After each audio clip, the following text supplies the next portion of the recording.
Yan, good afternoon mga idol. Ha? Muling nagbabalik ang inyong lingkod, si Boyet ng Vlogs TV. Upang pumaksa ng ibang paksa na may kaugnayan pa rin sa larangan ng social media. Bueno, shoutout muna sa ating mga subscriber dyan, sa ating mga viewer, ngayon din sa ating mga follower. Shoutout din sa ating mga kapwa vlogger dyan, ano man ang inyong larangan, sa larangan ng pagbablog. Shoutout sa inyo lahat. At mga idol, alam natin, masama ang panahon ngayon, medyo tila yata may bagyo. At sana, saan man kayo naroon sa mga oras nito, nasa mabuti tayong kalagayan hanggang sa buong panahon ng ating mga paglalakbay. At huwag niyong kalilimutan mga idol, magdala ng pananggalang sa ulan tulad ng kapote o kaya payong. Ito naman sa ating mga idol dyan, mga motorista na ang ginagamit ay motor, konting ingat lang mga idol kasi alam naman natin, madulas ang kalsada at basa at isa pa, nag-uulan. Kaya konting ingat lang para naman makaiwas tayo doon sa hindi inaasahang pangyayari. Bueno, tayo naman ay patuloy pa rin magkukwentuhan sa larangan ng social media na ating ginagamit. Alam niyo, may nagtatanong kasi sa akin, mga idol, tungkol sa sistema ng social media, bakit daw may mga yung na-disqualified sa ganitong sistema o yung iba nababan. Alam niyo mga idol, yung kasi pag naban ka, dalawang klase lang yan kung ba't ka naban. Nakalabag ka sa tinatawag na community standard. O kaya naman, baka copyright ka, o baka naman, kumuha ka ng video ng may video, tapos inilabas mo. Bawal po yung ganon. Kailangan gawa ka ng sarili mong content. O, diba, sa YouTube. Tulad ako, nasa YouTube to. Pag sa YouTube, mga idol, ang number one dyan, huwag kang magka-copyright. Kapag ikaw magko-content, gagawa ng content, ingatan mo na sa paligid mo mayroong background na music. Oo.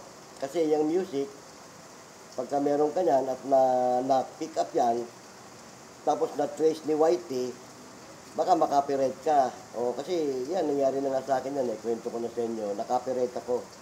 O kaya naman, gagawa ka ng, kukopya ka ng, okay, halimbawa, ikaw talaga kakanta, pagkatapos yung music na gagamitin mo, angkop doon sa kakantahin mo, may peligro ka rin kapag kasi hindi angkop doon sa sistema ng ano yung music, kinopya mo, makaka-copyright ka pa rin.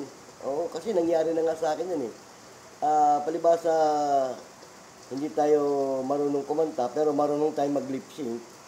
Nag-lip-sync ako ng paborito kong idol na sa larangan ng Snorak.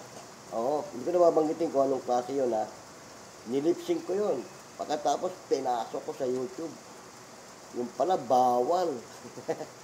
Matik yun, pinabura sa akin. O, sinabi, burahin ko yan dahil baka makasuhan ako nung may-ari nung music, nung kanta. O, kasi, hindi ko na nga original na boses. Nilip-sync ko Pero, pag pinanood mo, parang plakado, parang ako ang kumanta. Pero hindi ako yun. Bawal yon, pag nilipstick. Pwede siguro sa mga TikTok. Oo, kasi sa TikTok naman short lang yan Hindi naman mahaba, hindi naman bubuuin Oo, yun. At saka sa TikTok kasi, meron ka mapagbabatayan. Oo, di ba? May talaga mga music doon na pwede mong sabayan. Ikaw mismo kakanta. O kaya naman, kung talagang may kanta na yon, pwede mong ilip-sync. Oo. May nililip-sync din ako sa ganyan. Kaya akala ko, sa YouTube, pwede yung ganun. Yung pala, hindi pwede. Copyright, abutin mo ron. Oo, kasi may mga angkop pala na music na pwede mong ipasok sa YouTube. Oo. Hindi kagaya sa Facebook. Sa Facebook kasi, pagka gusto mong mag-TikTok o mag-ano, meron natin timano doon music, sasabayan mo na lang. At saka, kung wala mang lyrics yon, ikaw maglalagay ng lyrics na sarili mo, pwede rin. Diba, ano siya, parang video okay siya, walang music. Ikaw, walang lyrics, ikaw na maglalagay ng lyrics. Pero mostly, sa TikTok, may lyrics na yun, sasabayan mo lang. Parang ililip-sync mo. Kaya pagka nilip-sync mo ngayon kung wala nakakakilala masyado doon sa boses mo, baka mapagkamalang ikaw talaga kumanta nun eh. Oo. Pero pag may nakakaalam ng kagaya ko, hindi ako pwedeng kasi yung boses natin, mga idol, boses palaka. Oo. Hindi po pwedeng yung boses ko ang palalabasin ko doon. Kaya kung may nakakaalam ng boses ko at tapos yung nilip-sync ko yon, mahalata rin nila. Doon na sa mga nakakaalam yon. Kung pag nilip-sync mo kasi yung isang kanta, tapos sabay na sabay ka doon sa parang akala talaga ikaw ang kumanta. Yan ang kagandahan doon sa mga ganun. Pero mga short lang yun. Pinakamaano yata nun, 10 minutes lang yata ang pinakamataas na nun Oo, hindi naman mahaba Hindi kagaya sa YouTube, pagka nagano ka ng kanta, talagang mahaba, bubuin mo yun, tatapusin mo. Yan tayo naman nagkukwentuhan lang tungkol sa sistema ng social media. Kasi kala ng iba, ganyan-ganyan lang yung social media. Ang social media gamitin natin sa mabuti. Oo, ang pangunahin natin layunin sa ganito natin mga pagkukontent, yung makapagbigay tayo ng magandang informasyon sa ating mga mamamayan. Ganun din sa ating mga viewer, sa ating mga subscriber, at sa ating mga follower. Kaya tayo pinahintulutan ng na gumamit ng social media sa mabuting paraan. Kaya nga meron sinusunod na community standard. Di ba? Tama mga idol. Ngayon, shoutout naman sa mga idol natin, mga nasa larangan ng Ghost Hunter dyan, Ghost Explorer. Iba naman yung kanilang content. Oo. At yung content nila na yun, may halong na nakakatakot yun. Paranormal, ganun. Meron nga akong napanood na paranormal na iniimbestigahan nila yung isang lugar na di umano maraming maligno, maraming nagpapakita, at saka yung mga legit natin mga vlogger sa larangan ng ghost hunting o ghost explorer, basta legit, wala ka makikita nagmulto, nagpakitang multo, o kung ano-ano, wala. Paramdam lang. Oo. Kasi sa totoo lang, kahit na sabihin natin haunted yung lugar na yan, creepy talaga yan, o nakakatakot, wala ka nang makikita dyan na magpapakita sa iyo Yung sasabing may multo, kalokohan lang yun kasi, pagka nagpakita sa iyo yan, depende. Kasi yung mga abandonadong lugar, talagang meron dyan. Huwag na tayo dumayo, nabanggit ko na nga, sa bahay nyo na lang Makakaramdam ka dyan, may mararamdaman ka. Kasi pag may naramdaman ka, dito, kagaya ito, nakaupo ako dito, nagbablog tayong ganyan. Kapag ako nakaramdam ng kilabot dito, 99.9, nandyan lang sa likod ko yan, o nandito sa tabi ko. Hindi pwedeng mapunta sa harap ko kasi building ito, bintana na yan. At sabagay, sa mga espiritu, walang mataas, walang mababa. Kahit saan yan, kasi nakalutang yan Tandaan nyo mga idol, pagka nagpakita sa inyo ang sinasabing multo, subaybayan mo pag may nagpakita sa inyo multo, ang una mong titignan kung nakalapat siya doon sa kanyang tinatayuan. Pag yan hindi nakalapat sa kanyang tinatayuan, multo talaga yan. Masamang espiritu yan na inanyuhan yung image nung namatay sa lugar na yan. Kaya nagpapakita yan. Pero pag nagpakita sa iyo yan ng kanyang anyo, tapos nakalapat siya sa kanyang tinatayuan, hindi yan multo. Elemento yan na nanggaya rin. Kasi mga elemento nanggagaya din ng anyo. Gagayahin yung anyo. Yung anyo nung dati nakatira doon. Kung bago namatay yun nakikita na ng elemento kung sino yun.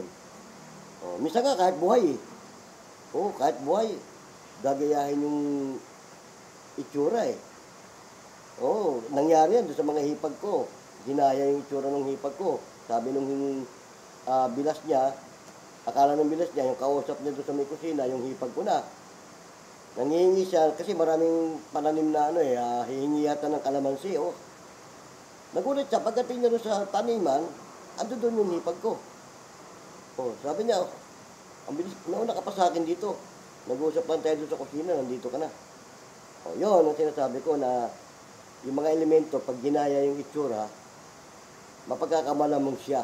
Kasi kung ano yung suot niya, ano yung itsura niya, ano ang galaw niya, yun. Pero yan, elemento yan.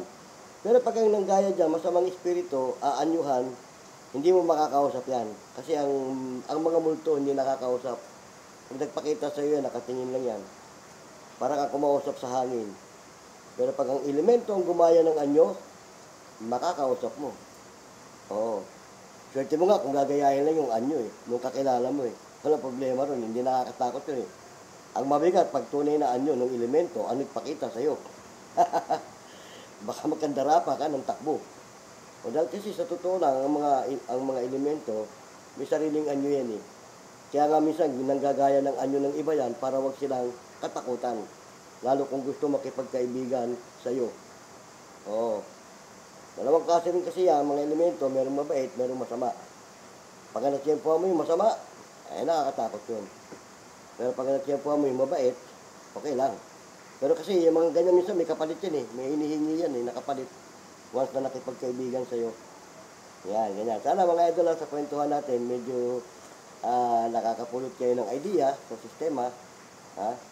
Tayo mga social media, mga vlogger, tayo minsan ang unang-una nakakapagbigay ng magandang impormasyon, lalo't kung may madadaanan tayo mga yung tinatawag na mga accident involved, o yung incident happened, yung hindi inaasahang pangyayari.